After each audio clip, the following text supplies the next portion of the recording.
une production Binge Audio.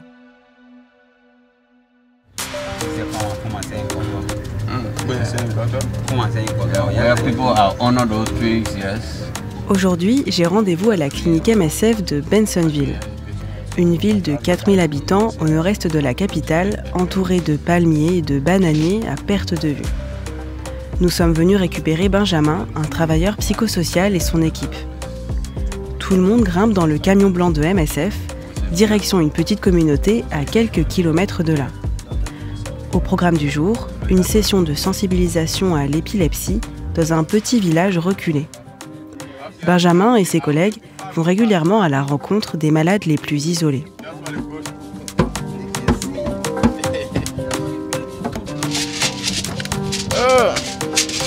On est un peu serré à l'arrière du camion. L'équipe a embarqué un djembé et un djabara, un instrument composé d'une calebasse et de perles. Ce sera très utile pour chauffer l'assemblée. L'équipe va frapper aux portes des maisons pour rameuter le public.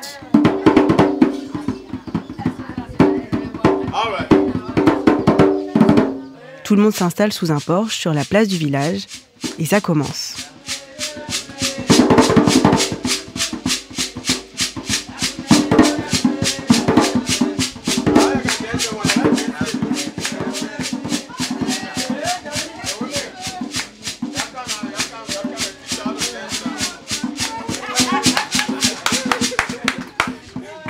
Le chef du village vient présenter ses salutations à l'équipe de MSF.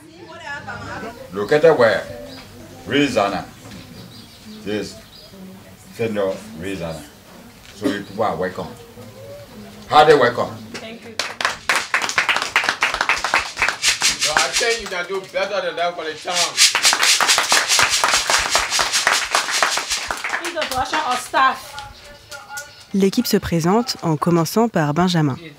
Au début de la journée, on me l'a présenté comme le clown du service. Et c'est vrai qu'il a la tchatche.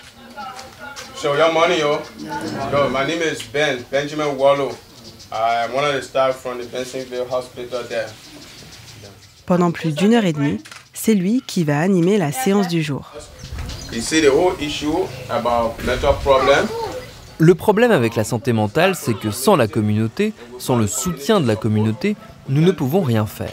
Sans votre soutien, on ne peut pas y arriver. Donc on veut travailler main dans la main avec la communauté. On veut que tout le monde soit impliqué et travaille ensemble. La famille, la communauté, c'est pour ça que nous sommes là aujourd'hui, pour partager nos idées et travailler ensemble. Pour commencer, 3 membres de l'équipe jouent une petite scène de théâtre.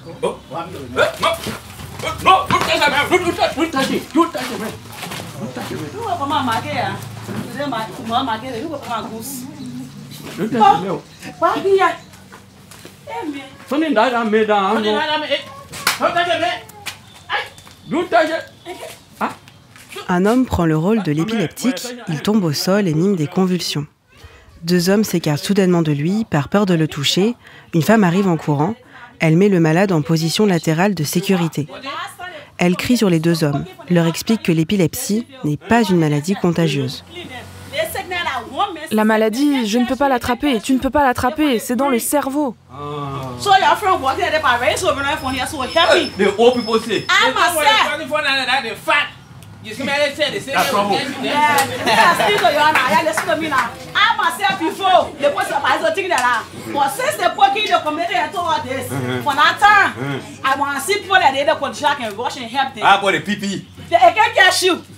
Elle leur demande d'emmener le jeune homme à la clinique de Bensenville pour qu'il ait accès à des soins gratuits. Le malade se relève, les ragards, les 2 autres le prennent par le bras et tout le monde sort de scène.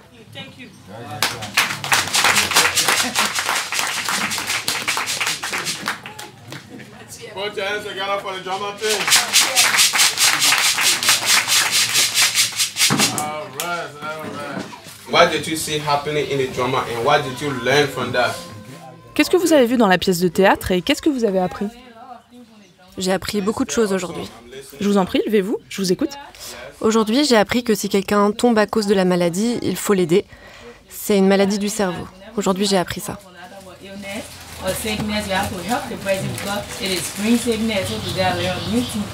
Après quelques instants, Le chef du village vient présenter à l'équipe de MSF un homme assez âgé. Vous voyez mon frère ici, cet homme ? Ouais. C'est mon frère, c'est un bon guérisseur. Ce guérisseur traditionnel reçoit chez lui des membres de la communauté pour diverses maladies et notamment pour l'épilepsie. C'est le premier réflexe chez beaucoup de proches d'épileptiques au Libéria. Consulter le guérisseur du village. Il connaît tout le monde et on fait appel à lui pour tous les maux de la vie. Mais pour l'épilepsie, c'est plus compliqué. Un guérisseur traditionnel n'a pas les moyens de soigner cette maladie. Les remèdes à base de plantes naturelles peuvent aider à soigner les blessures occasionnées par les chutes durant les crises, par exemple. Mais pour traiter le patient et mettre un terme aux crises, l'équipe de MSF recommande de se rendre à la clinique. En venant dans des endroits plus reculés, c'est aussi l'objectif pour l'ONG. Créer un pont entre la clinique et les guérisseurs traditionnels. Merci d'être venu. Nous allons travailler ensemble et désormais, nous sommes des partenaires. Nous allons vous contacter pour créer une relation de travail. Quand vous aurez des patients à nous transmettre, nous pourrons les aider ensemble.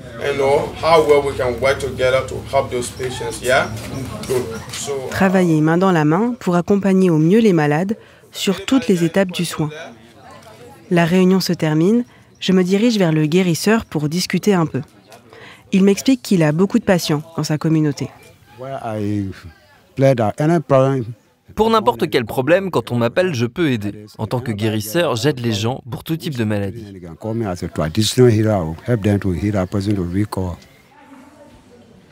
6 d'entre eux sont épileptiques. Pour les aider, il leur administre un remède à base d'herbes médicinales. Pour lui, cette réunion, c'est l'occasion d'en apprendre plus sur les symptômes de l'épilepsie. Et ces informations, il pourra les transmettre aux membres de sa communauté. J'ai apprécié la réunion.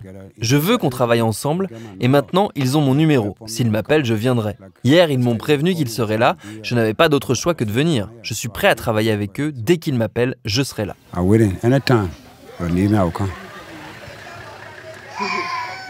Après notre petite discussion, je fais la rencontre d'un jeune homme de 27 ans, venu spécialement au village pour témoigner de son histoire.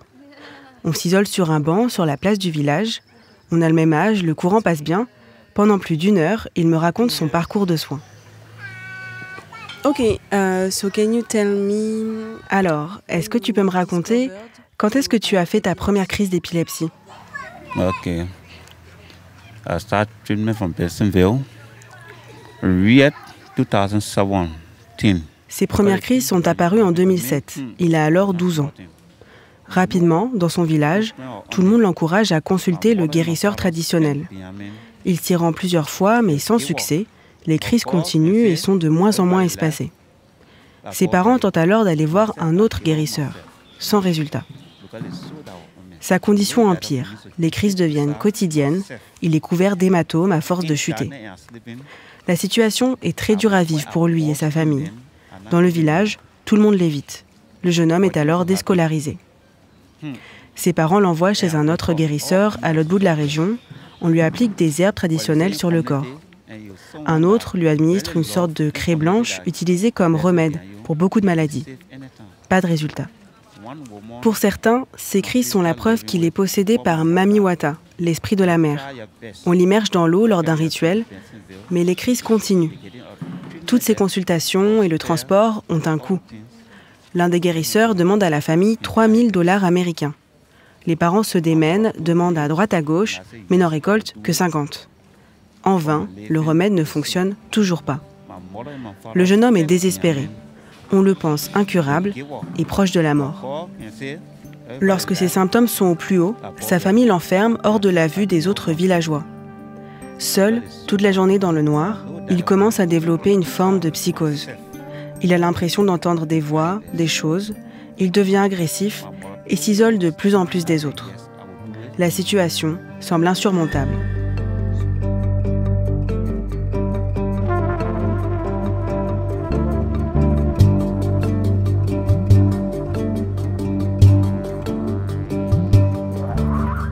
Benjamin, le travailleur psychosocial de la clinique, m'explique que ce travail de collaboration avec les guérisseurs est essentiel pour mettre fin aux parcours douloureux, comme ceux du jeune homme. So sometimes we do communities meetings, sometimes we go from door to door. Parfois, nous faisons des sessions de sensibilisation dans les villages. Parfois, nous faisons du porte-à-porte. Nous allons dans les écoles pour nos patients scolarisés, afin de mettre fin à la stigmatisation. Nous faisons aussi ça dans les églises, dans le but de diffuser l'information. Even if possible, we go to churches as well and provide awareness.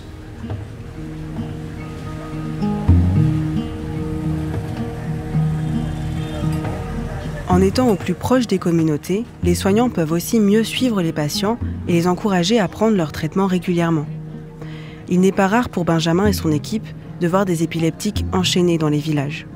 En faisant du porte-à-porte, en allant voir les communautés les plus reculées, l'équipe psychosociale peut identifier ces personnes et leur venir en aide. Benjamin connaît bien le jeune homme qui m'a raconté son histoire. C'est un patient de sa clinique. Il faisait des crises de convulsions presque toutes les nuits. Il avait des hématomes sur tout le corps. C'était devenu un paria dans le village. Les gens lui crachaient dessus. Quand ils le voyaient arriver, les gens changeaient de route pour ne pas le croiser.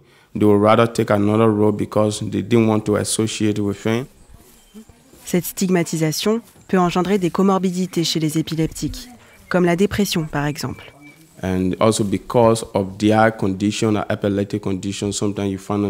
À cause de cette maladie, les épileptiques n'ont souvent aucune estime personnelle. C'est très compliqué pour eux de s'intégrer à la société. Ils sont parfois déprimés. C'est pour ça qu'en séance de thérapie, on essaye de trouver des solutions pour qu'ils retrouvent goût à la vie. To help them look beyond their situations, find solutions, find meanings in life, find meanings beyond their situations. So, yeah.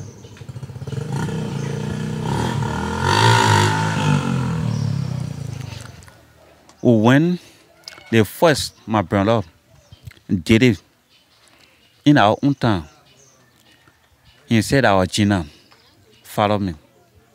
He bathed me, he gave me wet chalk to be rubbing it and I sleeping. Le jeune homme me raconte que ce n'est qu'après des années de souffrance qu'il finit par entendre parler de la clinique de MSF. En le voyant aller mieux, les membres de la communauté se rapprochent petit à petit de lui. Avant ça, il était agressif, se battait souvent car il se sentait rejeté.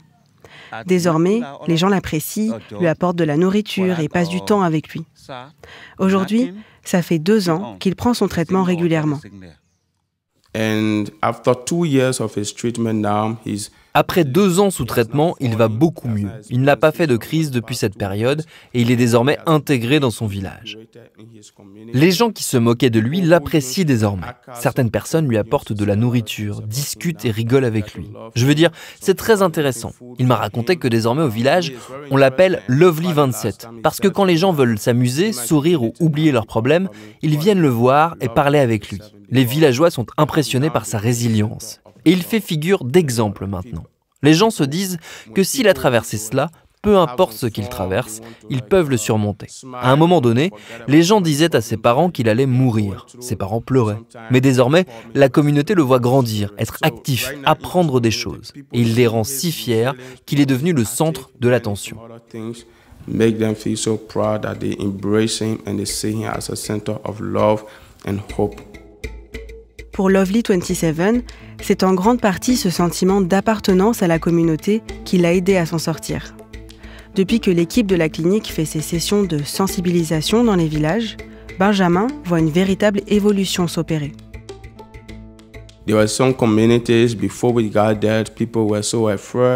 Avant, dans certains villages, les gens avaient peur des épileptiques. On les évitait, on les insultait. Mais après nos interventions, on voit certaines personnes amener des malades à la clinique. Le village s'organise même pour récolter de l'argent pour le transport.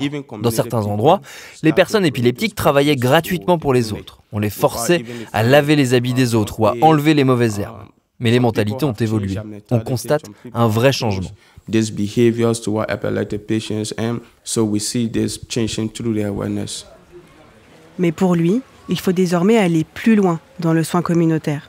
So we see that our patients are lacking of other basic support. On voit que nos patients vivent dans de mauvaises conditions. On leur prescrit un traitement, mais ils ont aussi besoin de manger, d'un logement. Mais bien souvent, le proche aidant est aussi celui qui rapporte de l'argent au foyer.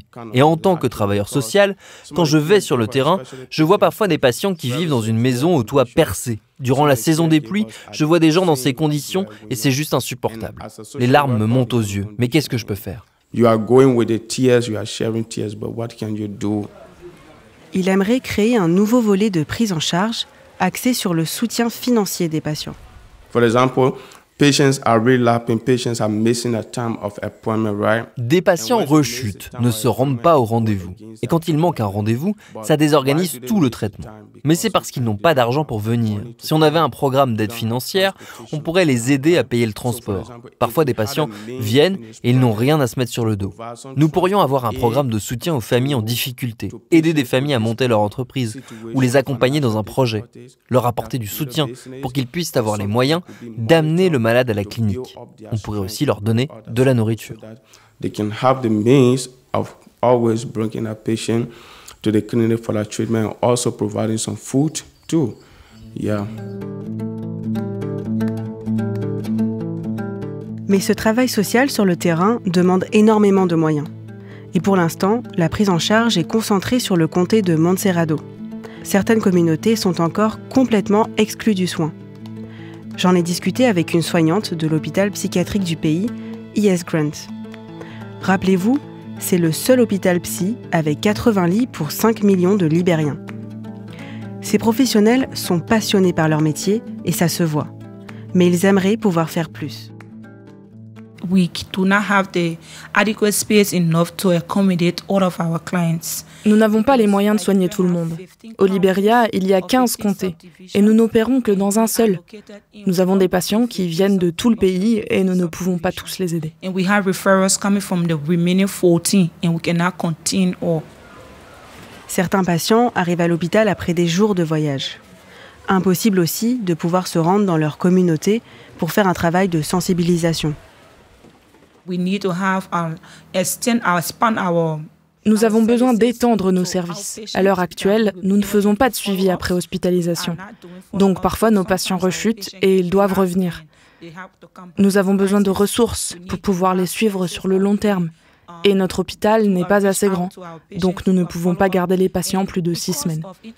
L'idéal serait d'avoir un service de transition avant qu'ils rentrent chez eux, pour pouvoir les surveiller et les laisser sortir quand ils sont aptes à reprendre une vie normale. Pour sortir de l'hôpital, il faut pouvoir reprendre des activités. Les accompagner jusqu'au bout permettrait de reconstruire leur estime personnelle et leur confiance en eux.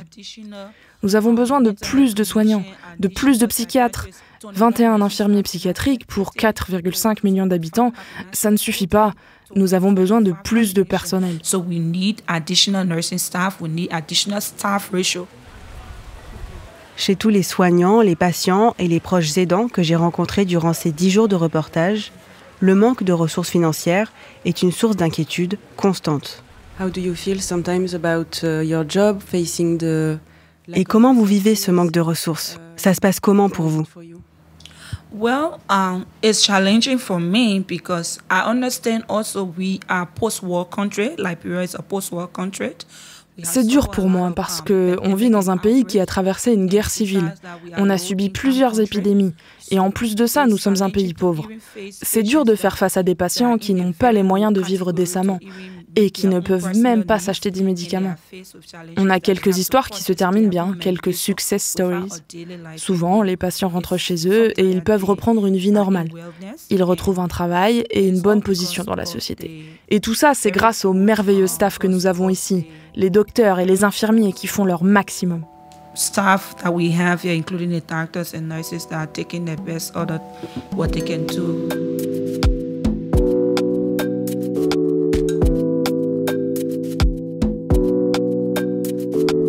L'histoire de Lovely 27 fait partie de celles qui se terminent bien. Maintenant qu'il est stabilisé, il témoigne tant qu'il le peut pour inciter les autres à se soigner et à ne plus s'isoler. J'ai souffert, mais maintenant ma vie a changé. Pour lui, la prochaine étape, c'est retourner à l'école, pour subvenir aux besoins de sa famille et pour aider sa mère à construire une maison. She suffered bien, that we enjoy. Thank you so much. Thank you.